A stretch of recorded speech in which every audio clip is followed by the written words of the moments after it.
Well, welcome everybody to Convocations. Today we are lucky enough to have our first two speakers for this semester, John Wooley and Brad Harlison. Brad and John, they first really started collaborating when they were at Southern Utah University. They went to a few classes together, ate pizza, and talked about psychology. And they started brainstorming a few different projects and ideas. One that was called Dear Student, and then Dear Student was born. Dear Student ended up becoming a 58 podcast series and is now turned into a book with the same title as the presentation we have today, A Pie for Everyone. And they like to speak to college students throughout the entire nation, and they're dynamic, and we're really excited to have both of them here. Whether reading the book or listening to the podcast episodes or hearing them speak, right, their mission is the same, which is to give you guys tools and a framework to make the most out of your opportunities in education. So without further ado, I will have John and Brad talk to you.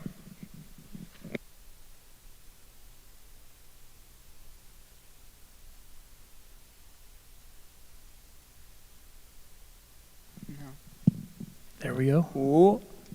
Hello, Snow College. How are you guys? I'm John. And I'm Brad.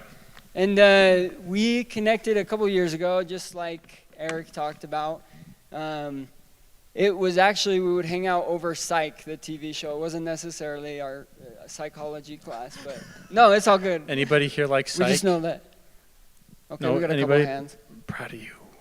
So, yeah, we connected a couple years ago. We started working on this little project that was just a side thing that we do from time to time, and then it turned into a podcast, a book, and now the opportunity to come and speak to awesome groups of people like you. And we cannot tell you how excited we are to be here. For me, personally, I went to Snow College a little ways back, but just this moment to be here and to come back to Snow College and talk to students who are here is it's awesome. And it was not too long ago that we were in your guys' shoes. And I cannot do anything but echo that. Like, seriously, there's no other place we'd rather be than here. And I don't know how often you hear that, but like, we mean that from like the bottom of our hearts. And it was really cool to meet some of you guys, Daniel, Maria, Colin. And we hope to be able to meet more of you guys later. But before we get started, we'd love for you to do us a favor. If you can just take a second and stand up and meet somebody that you haven't met before. Okay, introduce yourself, talk, just get to know each other for a little bit, and then we'll bring it back in. Okay, so take a second. Ready? Everybody stand up. This is going to bring out your inner extrovert. I know it's in there. Ready, set, go. Find somebody that you don't know, that you've never seen before in your life, and chat. There we go.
If you've already met somebody, meet somebody else. We're going to give you 30 more seconds, okay?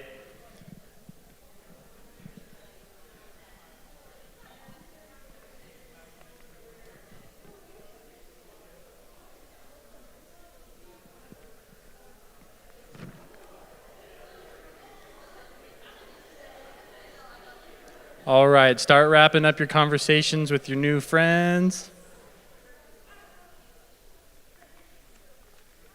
Nice. That was a quick wrap up. That was awesome. Good job. All right, thank you guys for doing that.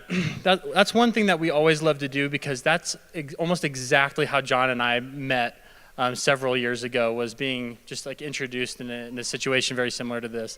And the thought of facilitating another relationship like the one that we have and the opportunities that we've been able to have is just beyond thrilling.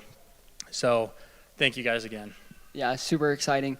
We mentioned the little project that we started before, Dear Student.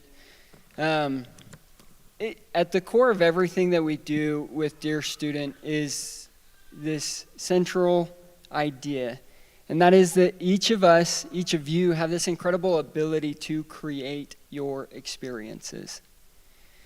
And there's so much that goes into that. There's no way that we'd be able to cover all of it with you in the next hour, what that means and everything that goes into it. But we are going to share with you one specific thing that you guys can start doing that we know if you start doing it, it helps you practice living the experiences that come to you more intentionally. And that thing is using physical actions to overcome the mental barriers that you're struggling with. And if you haven't already, if you don't mind getting something to take notes with, we can dang near promise you that you're going to have things come into your mind that you're not going to want to forget after today. So if that's a notes on your phone, if that's actually a piece of paper, go ahead and get that out. And this key message, like John mentioned, is that you are not meant to be a passive observer of your life. Rather, you're meant to create your own experiences. And that might seem fine and well and all, but if you feel like, hey, my life isn't the way that I'd care for it to be, then I would like you to ask yourself, like, how much influence am I having over that? Am I just a passive observer and things are happening to me, or am I causing things to happen in my own life? But before we get going on this, can anybody guess what this is? Anybody? You can just shout it out. Yeah, shout it out. A clock tower. The school clock tower. Anybody else? Come on, give me two more guesses. Anything will do. Crocodile skin. I could see that. One more. Oh! If we had It's $1 a million, mosaic! we'd give them to you. Who got it? What's your name? Graham? Bram. Nice. New Bram name. I've nailed never heard it. that before. So we love using the idea of a mosaic art piece because each of the insignificant little tiles, like you just saw that little section, right? They seem insignificant, like they don't matter. It's probably kind of like an uglier piece of that, right? But when you zoom out and you can see all the colors, the sizes, the contrast, and everything that comes together, it really makes a beautiful whole. And the same thing it is with our life, that our life is really, to be honest, like a mosaic. Just imagine for a second with us, there's a blank wall in front of you and you're going to put together a mosaic, something like this. And you have all these little individual pieces that you are going to put on. And sometimes it doesn't always make sense and you're just going with the flow as you put the individual pieces on. But in the end, this is what you create, an experience that is your own. And we're going to talk about what we want to share with you today really helps you be more intentional about the individual pieces that you're putting on. Even if you don't understand the whole picture or how everything's going to fit together, you can feel this level of confidence and maybe just trust in the process that things are going to work out as you consistently just add pieces to your mosaic. But this isn't always easy. You can probably, maybe some of you are experiencing this right now, like I try to do my own thing and it doesn't really work out and it's tough. Like maybe I'm not keeping my word to myself. I'm not using my time the way that I'd like to. Maybe some bad habits or habits that aren't really serving me are having more control over my life than I wish they would. And that's relatable. In fact, I bet if we talk with each of you one-on-one, we can find some of these mental barriers that are holding you back from the life that you would rather be living than you currently are. And so when we say mental barriers, we're talking about things that are holding you back from your best life or holding you back from a better version of yourself. And so by the end of this, you will walk away knowing how to access like that part of you. That like, hey, when I'm living the life that's pretty passive and it's not the way that I want it to be, something that you can do today and for the rest of your life so that you are actually in control. But these mental barriers can be really heavy. And we all experience them.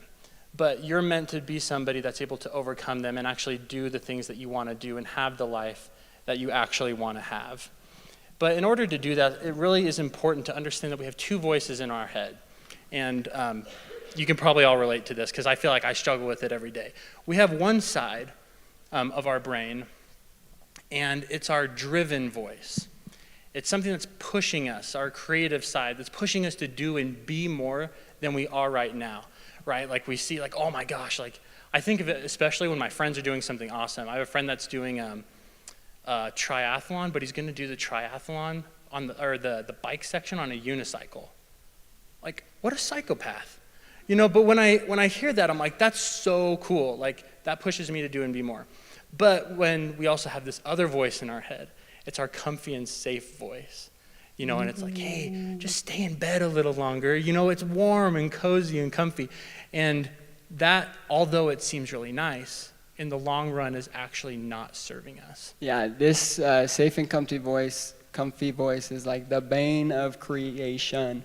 It keeps you in these places where the mental barriers rule.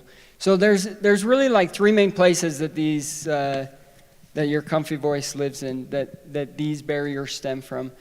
Number one is just keeping you safe and comfortable. There is a biological part of your brain that just wants to keep you safe and comfortable. This is my son, everybody that came. Hi, Johnson. Hi, buddy. But there's a biological part of your brain that wants to keep you safe and comfortable because it's trying to protect you, which is good and it has its place. But we just need to make sure that we're the ones that are in control, and we're going to get into that. The next part are just thoughts and stories that we tell about ourselves and tell about the world around us, how we explain certain things that happen and what goes on. And then third and lastly is just general human nature. There's this side of all of us that is really self-centered, selfish, fearful, entitled, jealous, like you name it, anger, we all go through it, and it's just a part of us that we need to learn how to manage and then overcome because of what's waiting on the other side. And to be honest, like this voice is really, really persuasive.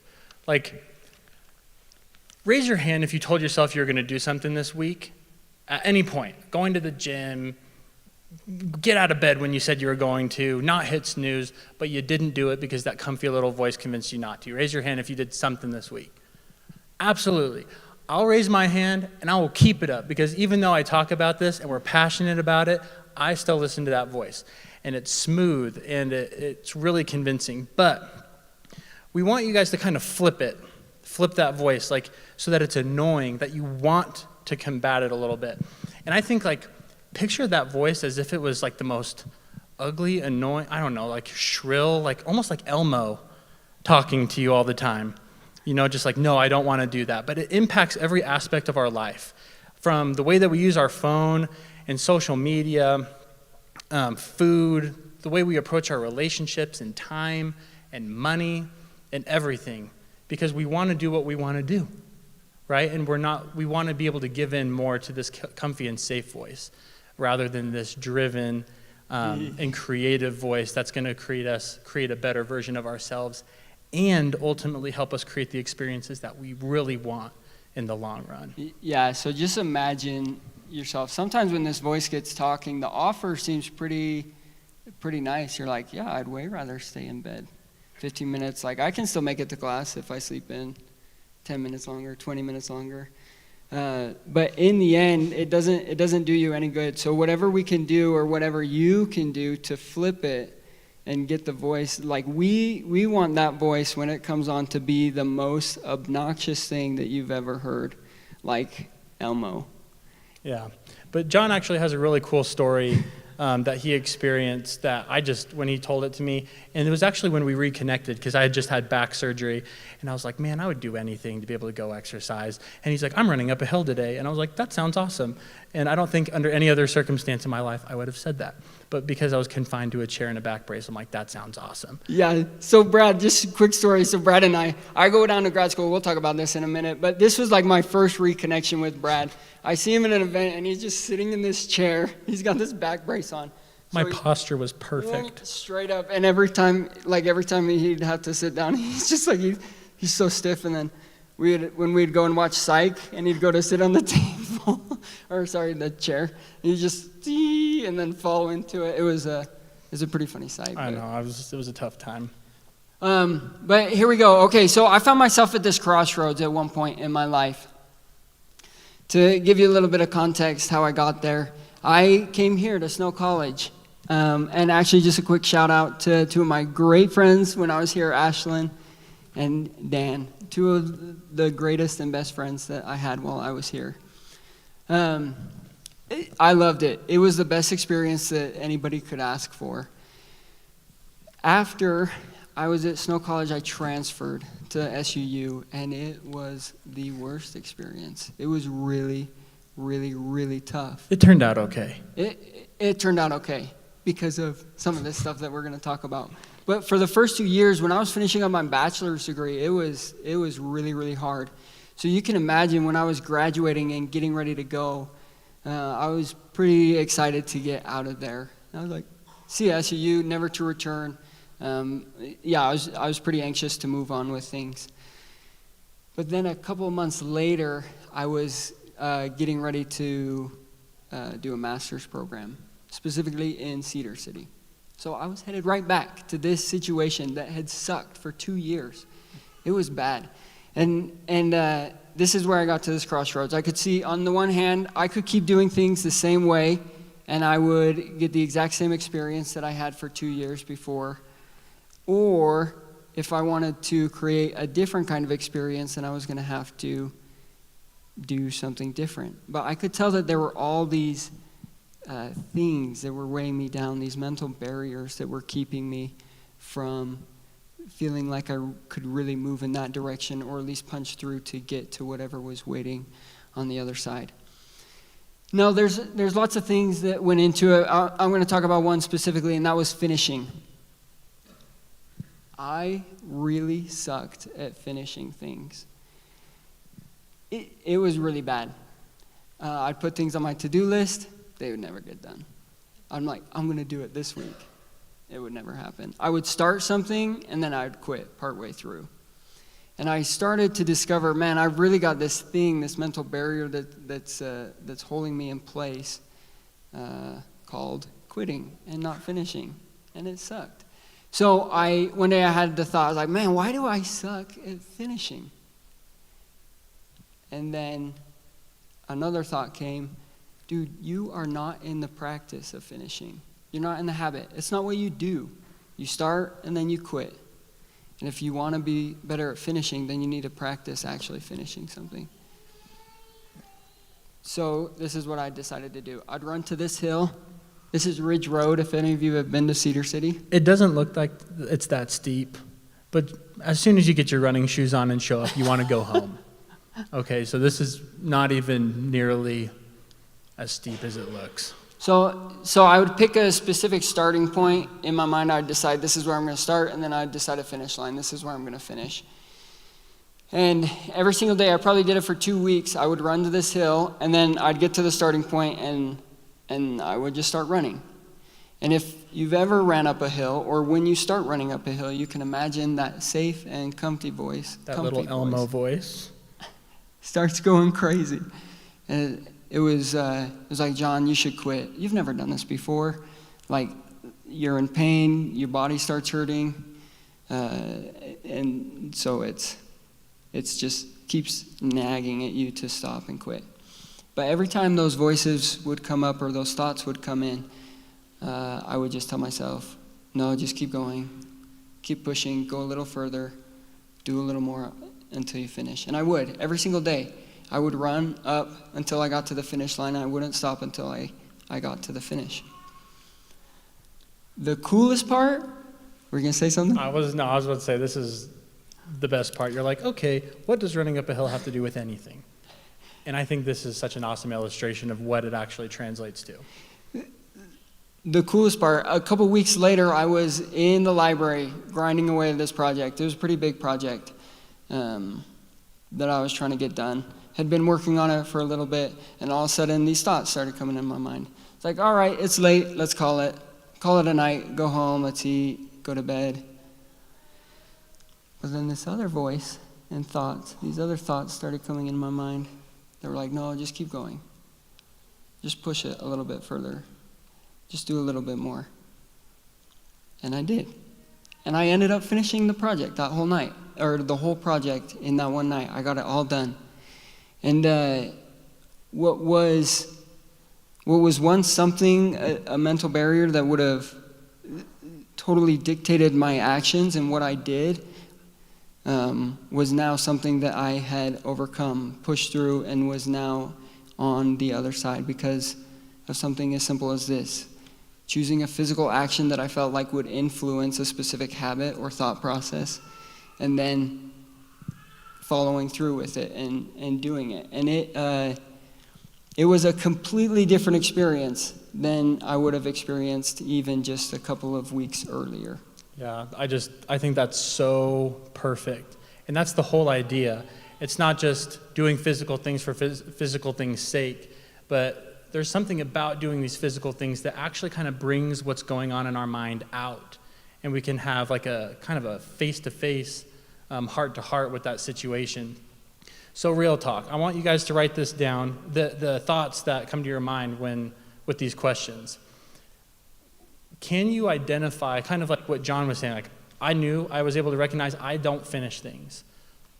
What is a mental barrier that you feel like you have in your life? I want you to write that down. It could be anything. It doesn't even have to be big. But what's some aspect of your life where your mental barrier is holding you back? Now the next question, while it might be obvious, might not be so obvious based on what you're actually doing. Do you actually want to overcome that mental barrier? Okay, so write that down too. I think you might be surprised when you actually put pen to paper on that. And then lastly, is what results in your life are you sick and tired of getting? What situations do you find yourself in over and over and over, and you keep finding that you get the same results over and over and over? Something that my mom told me once, and when I first heard that, I was like, what? But I've come to realize a little bit more. I'm like, that's actually super wise, like probably most of our moms. She said, if you don't get off the road you're on, you're going to get wherever it's taking you. So what road are you on? Is it the comfy, safe voice road, or is it on the creative-driven road? And is it actually going to get you where you want to go? So here's a little logic tree for you. If you don't mind looking at this, and think of a situation in your life as I'm kind of breaking this down, okay? So at first there's an event, and this is probably the only thing that you don't have control over in this whole situation and in your life, okay? There's an event. Event happens, whatever that is. Then we have thoughts and stories that we tell ourselves that come through our mind based on what happened in that event, okay? And then from there, we start to evoke emotions based on the stories that we tell ourselves and the thoughts that we have. And then those emotions that we have start to influence our actions, and then thereby people's reactions. And that's, then it starts to become like, why is this happening, But here's something that's really interesting, is that as we keep repeating this over and over and over, you might think of group projects, right? You might think of, why am I always in this situation with this group project? I'm always the one that does all the work. Or why am I always the one that does this? But how is it possible that we're always in the same situations when we're always with different groups of people in different classes and all these things, But we create these neural pathways in our mind. And we're going to show you a video in just a second, that our brain will start to wire together so that we find ourselves in similar situations, getting similar results every single time. And that's because whether we know it or not, we've been training ourselves to do certain things in certain situations. So here's actually what it looks like. I have no idea how they recorded this, but they did, okay? And it's science. Look at that. So these are two different brain cells that are creating a neural pathway, a connection. In your brain. So I think it happens when you're sleeping. I'm not quite sure, but that's what happens. So this is why this is such a big deal, because your brain wants to be really efficient and do things in, like, it doesn't want to have to think about every single thing that it has to do every day. So it creates these programs so that when it's like, oh, convocations, we go to convocations, sweet, we know what that's like, flip on the switch and we can just go on autopilot. That's what this is doing, is creating those neural pathways so that you can just go on autopilot. That's why our mental barriers come, is because we've created these situations in our mind about how the world works and our perspective. But it just needs a little upgrade, just like your apps on your phone. You just need to give it a little upgrade so that you can, it's serving you and you're actually producing results that you want. Yeah, sometimes we just kind of say, this is the way I am. But in reality, you can reprogram that. You can change that. You can change it, which is the craziest thing. And it's all in our biology and how we function as humans. And that whole logic tree, I mean, that's a pretty abbreviated version. We've been studying this for a long time, but we did the best that we could. But that is what creates your experience. Poof, an experience. Whether it's the experience you wanted to create or not, it's still an experience. But the point of this, of what we're talking about today, just this one aspect out of everything we could talk about, is something that could help you be the one that creates the experience you want to create instead of just having whatever happens, happens. Mm-hmm. Okay, so getting into this now, here's the meat and potatoes. This has all been, it's been a lot of setup, but important for context. We want to share some of the physical actions that we do in our lives to help us break through our mental barriers. And we're going to start from, like, I guess, an easier, less intense selection, and gradually show you a couple of the more intense things, or however you want to phrase it, that we do. So the purpose of these physical things is to put you in the driver's seat. Okay, so that homie right there in the white shirt, he's our comfy, safe brain, and he's driving. But we need to kick him out and have our creative and driven brain take over. That way we're in control, we're being intentional, and we know where things are going on that mosaic, right? Here we go. It took a lot of courage for me to put this on this. But we'll get to these in a minute. Okay, we're going to start with probably the least invasive one, or the least intense. Okay, and that is breathing. Your breath actually has a lot of power. You can do a lot to influence your mind, your body, just with different techniques of breathing. And there's a ton of them, a lot of variety that you can go out and research, find which one that you like. We really like Wim Hof. Have any of you heard of Wim Hof? Iceman? Anybody? Have you ever done it? You have? Tell us about it. Okay?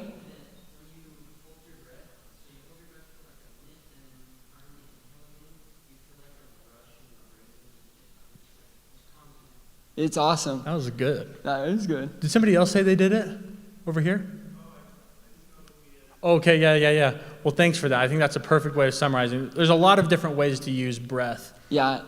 And Wim Hof we use, that's probably the one that I use the most, that method that he talks about. But one of the biggest things is it just it changes your physiology fast. It's a rapid change, which does exactly like GIF. Move over, Swanson, I'm driving. That's what it does to your mind. It forces you to be in this place where you're having to think about things consciously instead of just running off of subconscious programs that have already been developed. And we're actually going to do a breathing exercise with you in a minute. It's just going to take like 60 seconds. But it's super powerful, and there's plenty of research that shows the one that we're going to do today with you can drastically drop stress. And so that's something that you can physically do that will change your mental state almost instantaneously. The next is just general exercise, weightlifting and running. From the mental perspective, not necessarily like here are all the health benefits. But when you're exercising, there's so much variety. There's sports, you could just lift weights, CrossFit gym, yoga, I don't care. There's so many different ways you can exercise. Is that you're gonna get to the point where I can't stretch that far. I can't lift that much weight. I can't run that far. I get tired this easily. And you're gonna be able to come up against moments in your brain where it's like, time to quit. Or you can say, this is tough, push a little bit more. If that's one more set, if that's a quarter more mile, if that's one more block, whatever that looks like, it's an awesome opportunity while taking care of yourself physically to actually push through some of those mental barriers. This one, the next one is fasting. Fasting's, there's a lot that goes into it. So this picture of Brad right here, I was going to say, on a scale of 1 to 10, how happy do I look? I would say probably 9. No, I'm just kidding. I was miserable. He's in the middle of a 4-day fast from food. In this, how many of you willingly would fast from food for 4 days? Okay, we got a maybe. He's like, We got him. But think about it. If you got to the point where you were going to fast from food for 4 days, why would you do it? What are some of the reasons that would compel you to do it? And I would say one of the most motivating, if you think about what's on the other side, and maybe there's something on the other side that I can get to by replacing this negative, well, not necessarily negative, but just replacing this habit in my life. Fasting's awesome because you can do it with a lot of different things. We have done a lot of fast from social media in general, certain thoughts that we feel like we have pretty regularly, and you can do it for different amounts of time. We've done 1 day, 3 day, a week, or even 30-day fasts, not from food. And so we've both done 4-day fasts, and what John was saying about the mental thing of what's on the other side is a different, better version of you. And I mean, like, it was crazy, the thoughts that I had without going without food for 4 days. I'm like, man, like, how much time do I spend, like, eating and preparing food? Like, man, I'm so grateful for food. I fast for religious reasons as well. I'm like, and I do it once a month. I'm like, I will never complain one more time for only fasting for 24 hours after doing it for 96. Self-control, impulse control, the way that I approach food, there was a better version of me. And to be honest, it's kind of a little bit of ego too. I wanted to see if I could do it. But there was a different version of me on the other side of that. Mm-hmm. Last, and this is all John's fault, he got me onto this, is cold water, like plunges or cold showers. Yeah. This one, we usually get a pretty similar reaction, but how many of you would take a cold shower? Okay, we got a few more hands there. Okay, cool. Nice. Why? I'm curious. You guys, you just enjoy cold showers more, or what? It does feel nice? Okay, cool. Others? Wakes you up? It does feel nice. Part of it is because it gives you a dopamine spike. 250% increase in dopamine that over your body. Several hours. Yeah. Incredible. And I remember when I started doing it a long time after John started doing it, I was like, I want to do this just to prove to myself I can. And I got in the cold shower and I got out and I took a picture of myself like way up close. I'm just like, I hated that. But I did it for an entire year. And it was crazy to see my discipline go up. I'm like, oh my gosh, my brain is screaming, begging me to get out. But I'm like, no, I'm in charge and we're staying in here. And you have to learn how to control your breath and do other things, not to mention the other positive health benefits with that. So anyways, moving on, we're going to do the breath exercise now. But these are just some of the things that you can possibly do. In fact, if some of these things, like, hey, I wonder if I could do that, try to do it within the next 48 hours if you want to. Okay, let's go ahead and get into this breathing exercise. So this one, something sigh. The physiological sigh, I think is what they call it. If any of you have listened to Andrew Huberman, he has a really good explanation of what this does. But basically it drops stress level. Your body unloads all this carbon dioxide that is inside of you. So this is how it works. I'm going to walk you through it, and then Brad's going to be doing it. So you can watch him, listen to me, and then follow along. Do it yourself. You can close your eyes. You don't have to, but here we go. Okay, we invite you all to join us. Okay, so you take a deep breath into your lungs, and once you feel like you hit your max, you do one more quick inhale to just max out that capacity one more time, and then a slow exhale, like you're breathing through a straw. And you let that out for a few seconds. And then we're going to do it 3 times, okay? Ready? So inhale, and then one more, pause, and exhale. Slow and easy.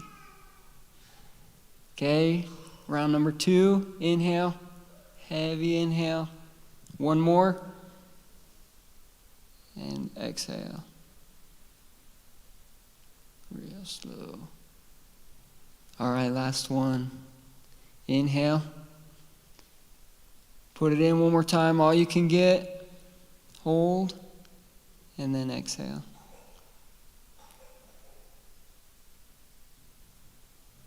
Nice. And hopefully you feel it. You feel it. The more you practice it, your body gets accustomed to it, and it's easy to recognize the effect that it's having, but it brings us calm. Breathing helps drop cortisol levels, which is the stress hormone.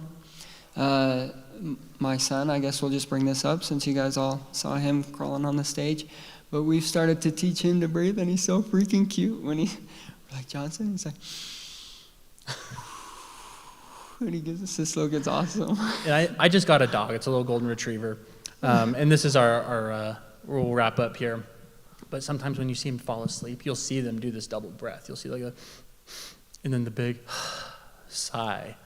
And it's true. It works. And so if you're ever stressed, if you're ever like, I just need a little bit more mental clarity, whatever that is, you can literally just take, like we just did, 60 seconds, stop, do some breathing, offload that carbon dioxide, and be a little bit more in control of your mental state. And then on the day-to-day, you can try cold plunges, you can maybe do a 3-4 day fast, whatever is in that for you. But ultimately, we hope that this will be something that you will remember and rely on to help you create your own experiences. That it is important, like your life, the way that you want it to turn out, like, where do you see yourself in 10, 20, 30 years? Honestly, I had no idea, but I had an idea generally what I wanted it to be, and it's not going to happen on accident. And so this is just one tip, doing these physical things to help you overcome these mental barriers that are keeping you from the best version of yourself and the best opportunities that you have in front of you. They work, and they will serve you more than your little comfy and safe voice. The more that you regularly practice using physical action to overcome the mental barriers that are in your life right now, you'll find that your experiences aren't just something that is passively happening to you, but that you are actively shaping them. So in the end, we want to end where we started with this mosaic. That this is just one of the tiles today, right now, that you're choosing to place. You didn't have to come here, but you're choosing to place your tile, and overall, you will be able to kind of dictate what your overall mosaic is going to look like. And we hope that when you leave today that you understand that there are people like us, that we genuinely care about you. There is no place we would rather be than here with you today talking about things like this. So know that the experiences, the most important thing is that the experiences that you want to create, there are opportunities and things that you have control over. And this is just one of the ways that you can do that. But we're rooting for you. You can do it. And you're meant to create your own life. And that life is on the other side of these mental barriers.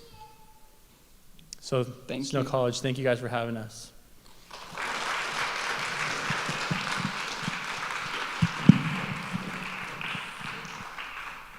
Oh, okay, here we go. So now we have about 5 to 7 minutes for questions. So maybe while the TAs come around with the microphones, think of questions you might have for Brad and John.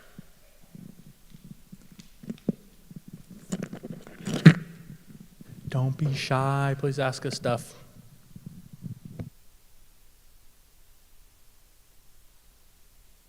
If you guys don't have questions, then we have questions that we've prepared for you.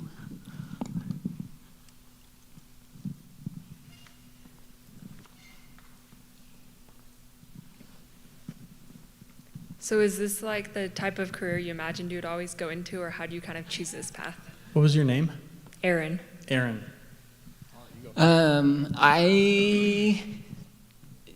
Yes.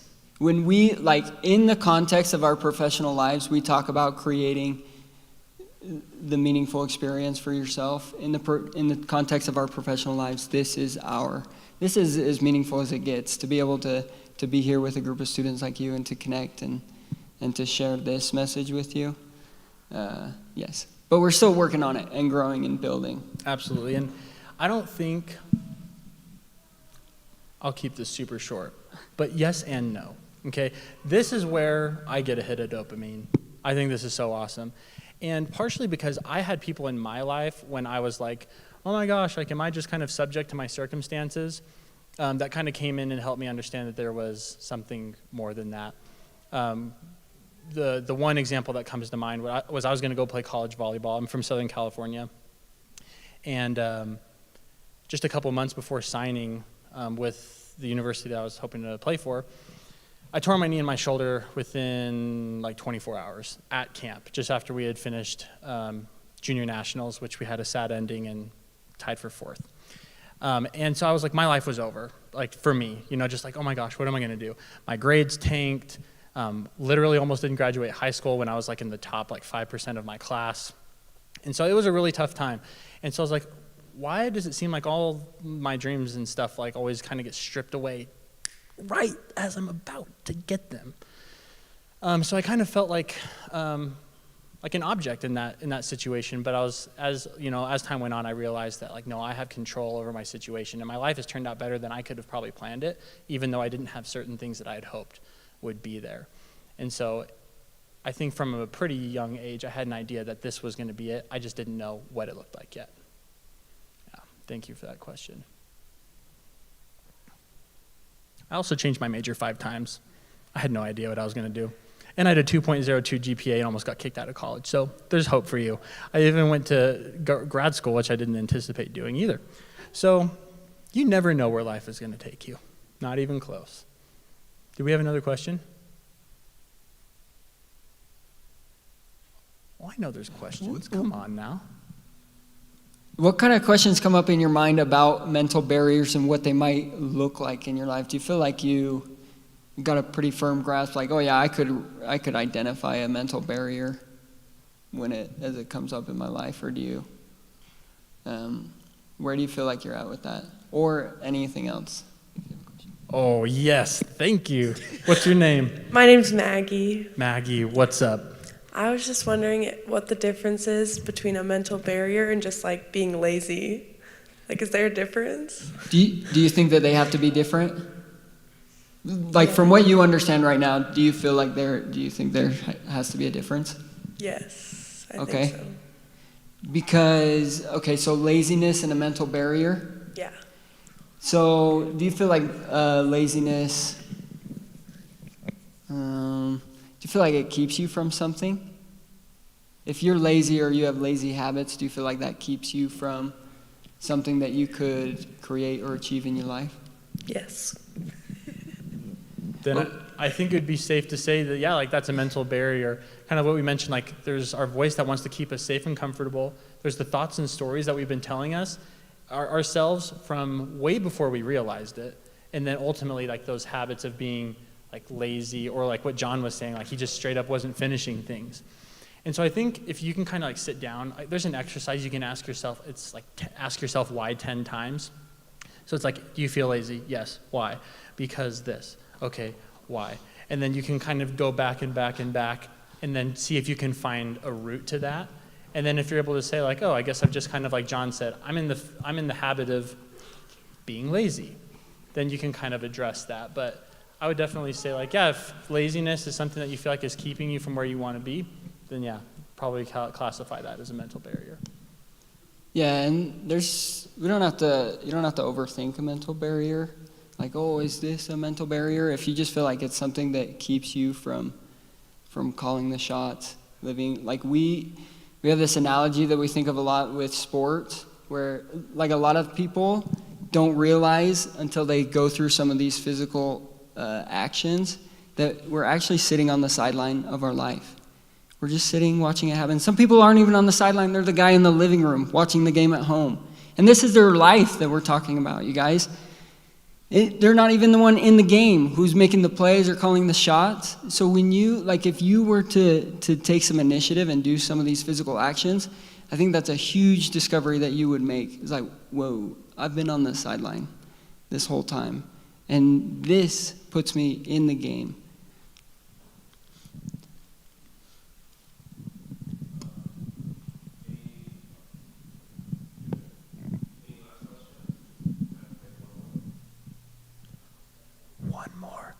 I have a question. Oh, that's loud. Is it Tassie? Yes, yeah. I was wondering, so how you said you changed your major like 5 times. What made you want to stick with one, like once you finished changing it? Boy, howdy. The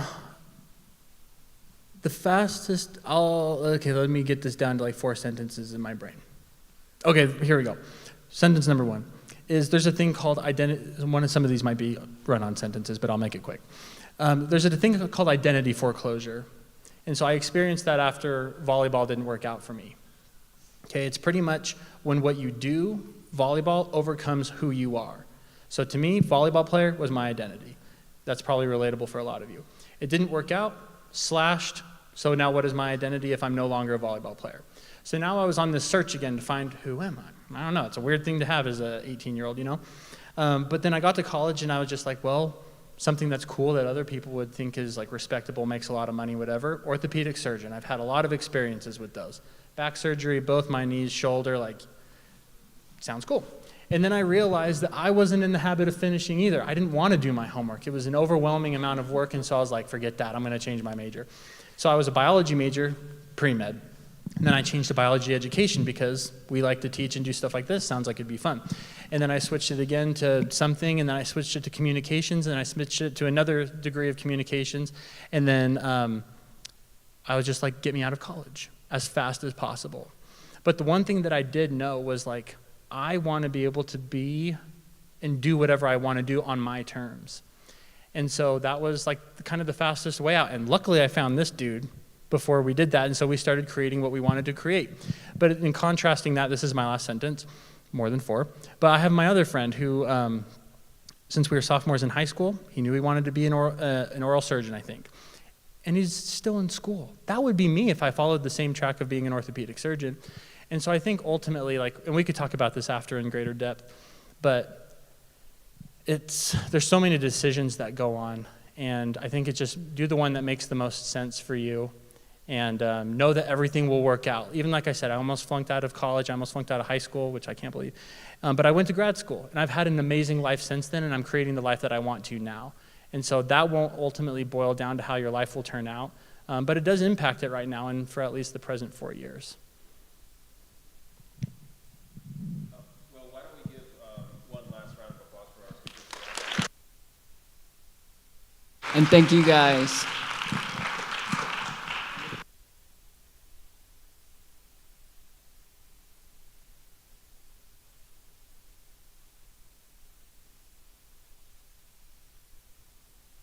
Thank you guys again. On your way out.